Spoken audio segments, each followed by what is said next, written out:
दोस्तों, आज़ादी से पहले भारत के लोग ऊंच नीच को ज़्यादा इंपॉर्टेंस देते थे, जिसका नतीजा यह था कि बाहर से आए हुए अंग्रेजों ने हमें 250 सालों तक गुलाम बनाया। और यही बात डॉक्टर केशव हेडगेवार को समझ आई थी, जिस वजह से उन्होंने नागपुर में 27 सितंबर 1925 में आरएसएस की स्थापना की। उस वक्त संघ में कुल मिलाकर 5 मेंबर्स थे। और दोस्तों, आज 1 करोड़ से अधिक मेंबर्स के साथ आरएसएस दुनिया का सबसे बड़ा संगठन है। आरएसएस का एक ही लक्ष्य है हिंदुस्तान के लोगों में एकता बनाए रखना और हिंदू संस्कृति को बचाना है। लेकिन आरएसएस पर शुरुआत से ही एंटी मुस्लिम, अखंड भारत और भारत के तिरंगे के अपमान को लेकर कई आरोप किए गए हैं। अब इन सब में कितनी सच्चाई है जानेंगे इस वीडियो के जरिए। दोस्तों, कांग्रेस लीडर राहुल गांधी ने ये एलिगेशन लगाया है कि आरएसएस ने नागपुर में आजादी के 52 साल गुजरने के बावजूद तिरंगा नहीं लहराया है। पर दोस्तों, सच्चाई कुछ और ही है। जब 1947 में भारत को अंग्रेजों से आजादी मिली, लेकिन दादर और नगर हवेली इन पर पोर्तुगीज राज था। 13 जुलाई 1954 में आरएसएस कार्यकर्ताओं की मदद से दादर हवेली को आजादी मिली और 2 अगस्त 1954 को आरएसएस कार्यकर्ताओं ने पोर्तुगीज झंडा हटाया और तिरंगा लहराया। फिर दादर और नगर हवेली को भारत सरकार को सौंप दिया। अब राहुल गांधी ऐसा क्यों कहते हैं, आप नीचे कमेंट करके बताइए।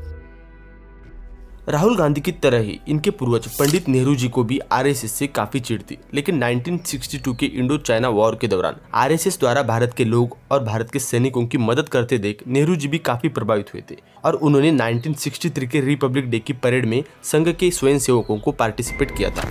और रही बात एंटी मुस्लिम की, तो आदरणीय मोहन भागवत जी कई बार ये स्टेटमेंट दे चुके हैं कि मुस्लिम भारत का एक अहम हिस्सा थे, है और रहेंगे। मुसलमानों के बगैर भारत की कल्पना तक नहीं की जा सकती। तो आज के इस वीडियो में हम जानेंगे कि आरएसएस क्या है और आरएसएस काम क्या करता है।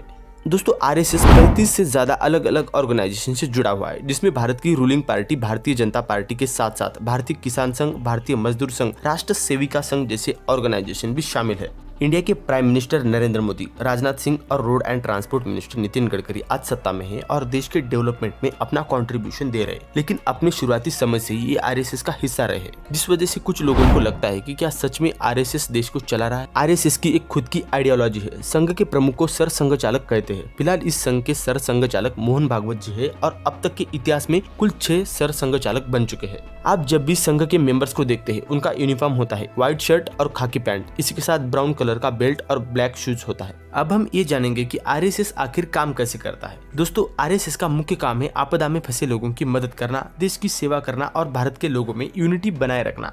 जैसे कोरोना काल में हमने देखा कैसे आरएसएस मेंबर्स ने भारत के लोगों की मदद की थी। इसी के साथ भूकंप, सुनामी या फिर युद्धजन्य स्थिति, हर सिचुएशन में आरएसएस मेंबर्स ने देश के लोगों की मदद की है, जिसके लिए भारत भर आरएसएस की कई ब्रांचेस खोली गई है। इसी के साथ आरएसएस में किसी भी देवी देवताओं की पूजा नहीं होती है, बल्कि भारत भूमि को देवता मानकर आरएसएस के लोग अपने ध्वज की पूजा करते हैं।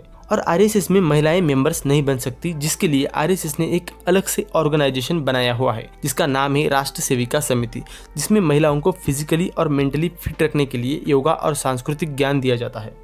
इसी के साथ 1984 की भोपाल गैस ट्रेजेडी और पंजाब सिख दंगे और कारगिल युद्ध में सैनिकों की मदद करके आरएसएस ने हमेशा से अपने मातृभूमि के लोगों के लिए अपना सर्वोच्च योगदान दिया है।